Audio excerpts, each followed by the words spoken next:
Imagine une seconde que ton pays, en silence, est en train de poser une pièce qui peut changer complètement la manière dont il exploite ses richesses, sans grand discours, sans bruit médiatique excessif, mais avec une décision lourde de conséquences économiques.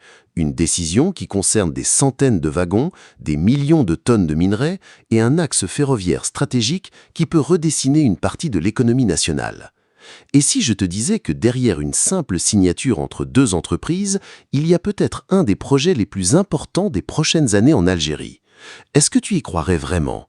Parce qu'aujourd'hui, on ne parle pas d'un contrat ordinaire, on parle d'un accord entre la SNTF et Ferrovial pour équiper et préparer l'exploitation de la ligne minière Est, un projet qui sur le papier ressemble à une opération technique, mais qui dans les faits touche directement à la colonne vertébrale du transport des richesses minières du pays. Pour comprendre ce qui se joue ici, il faut sortir de la lecture administrative classique. Ce n'est pas juste 800 wagons commandés ou un contrat signé. C'est une transformation logistique profonde. C'est une tentative de rendre un secteur stratégique plus rapide, plus efficace et surtout plus rentable à long terme. 800 wagons. Ce chiffre paraît presque banal si on le lit vite, mais en réalité, il représente une capacité industrielle massive. Chaque wagon, c'est une unité de transport capable d'acheminer du phosphate, une ressource essentielle pour l'industrie mondiale des engrais et de la chimie. Et quand tu multiplies ça par des centaines, tu comprends que ce n'est plus un simple projet, mais une véritable chaîne industrielle en mouvement. L'objectif affiché est clair, atteindre une capacité de transport de 13,6 millions de tonnes par an. Et là, on change complètement d'échelle.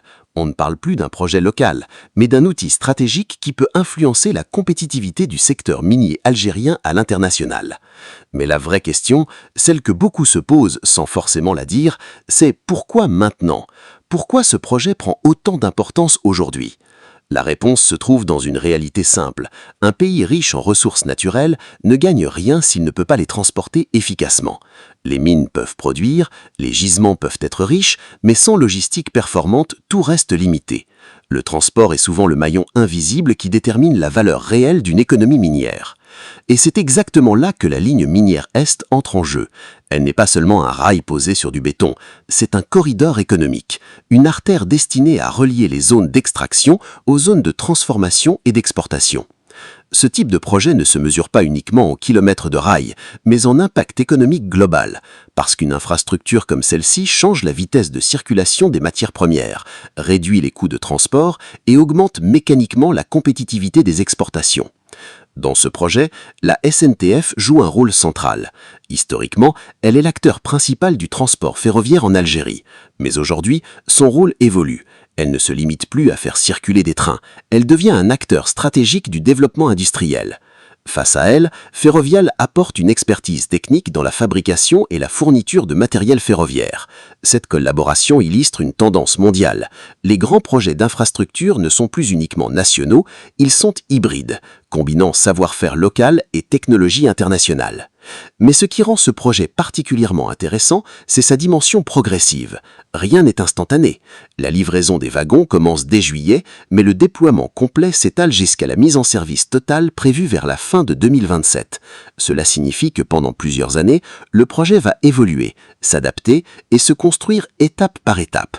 Et dans ce genre de projet, le temps n'est pas un détail, il est une variable stratégique. Chaque retard, chaque ajustement, chaque optimisation peut avoir un impact direct sur la rentabilité globale du système. Maintenant, regardons plus profondément ce que cela signifie pour le secteur minier. Le phosphate, qui est au cœur de ce dispositif, n'est pas une simple ressource brute, c'est un élément clé dans la production mondiale des engrais et de la chimie. Et dans un contexte mondial où la sécurité alimentaire devient un enjeu majeur, les pays capables de produire et exporter efficacement ce type de ressources prennent une importance stratégique. Donc améliorer le transport du phosphate, ce n'est pas seulement une question industrielle, c'est aussi une question de positionnement économique international. Mais il y a un autre aspect souvent sous-estimé, l'effet d'entraînement sur l'économie locale. Un projet ferroviaire de cette taille implique de la maintenance, de la logistique, de la formation, de la sous-traitance et même du développement régional autour des zones traversées par la ligne. Cela veut dire que l'impact ne reste pas limité aux mines ou aux ports, il s'étend progressivement vers les territoires, créant une dynamique économique indirecte. Cependant, comme tout projet d'envergure, il existe aussi des défis. Le premier défi, c'est la coordination. Un projet comme celui-ci implique de multiples acteurs institutionnels et industriels. La synchronisation entre production des wagons, installation des infrastructures et préparation des sites d'exploitation doit être parfaite, sinon des retards peuvent apparaître. Le deuxième défi, c'est la maintenance future. Un système ferroviaire de transport intensif de minerais est soumis à une usure importante. Cela nécessite une stratégie de maintenance solide, continue et bien financée. Le troisième défi, c'est la formation des équipes. Un projet moderne ne peut pas fonctionner sans ressources humaines qualifiées. Ingénieurs, techniciens, opérateurs, tout un écosystème doit être formé pour assurer le bon fonctionnement du système. Mais malgré ces défis, la logique globale reste cohérente. Moderniser le transport minier pour maximiser la valeur des ressources nationales.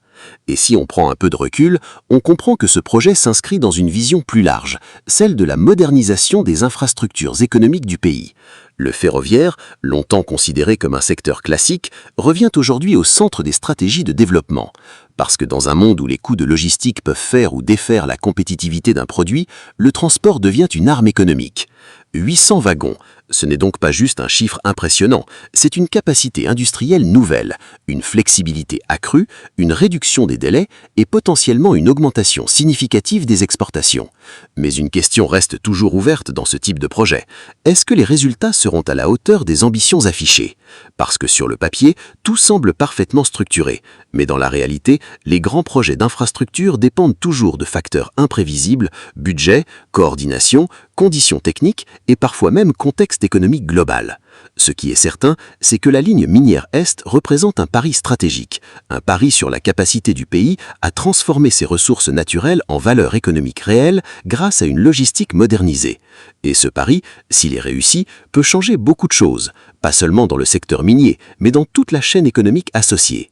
À long terme, ce type d'infrastructure peut aussi influencer la manière dont le pays est perçu dans les échanges internationaux. Un exportateur efficace n'est pas seulement celui qui possède des ressources, mais celui qui sait les acheminer rapidement, proprement et à grande échelle. Alors oui, ce projet peut sembler technique au premier regard, mais en réalité, il touche à des enjeux beaucoup plus profonds. La compétitivité, la souveraineté économique et la capacité à transformer des ressources en puissance économique réelle. Et maintenant, la vraie réflexion à se poser est simple. Est-ce que ce type de projet annonce une nouvelle génération d'infrastructures en Algérie? Ou est-ce un cas isolé dans une dynamique encore en construction? La réponse ne viendra pas immédiatement. Elle se construira avec le temps, avec les résultats et surtout avec la manière dont ce projet sera exploité une fois pleinement opérationnel.